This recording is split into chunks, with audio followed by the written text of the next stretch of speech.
Okay, we've now got the ether, and I don't have anything with the RAM to edit videos, and I just really don't want to spend the time editing videos. So I just do them in one take and just upload that data directly. So that's why this is a separate video clip, because I had to go get the ether.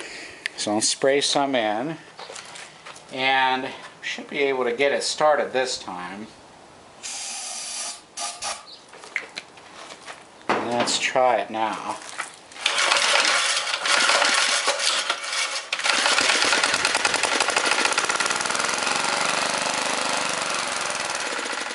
Okay, we may need a little bit more choke action there.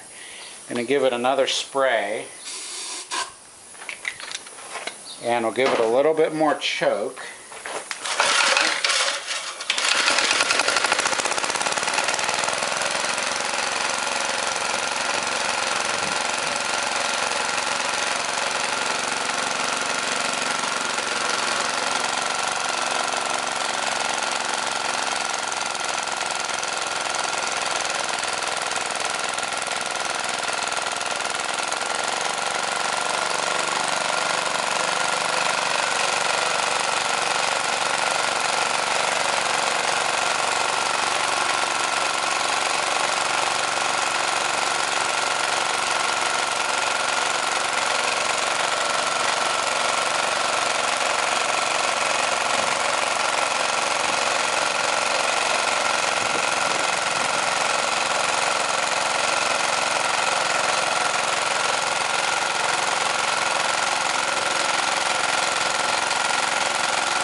Okay, it sounds good.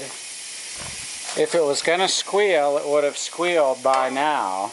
So now it should be good to go all do the things I need to do with the air compressor. So there's the completed repair. I'm going to put the other bolts back on there, back at these corners.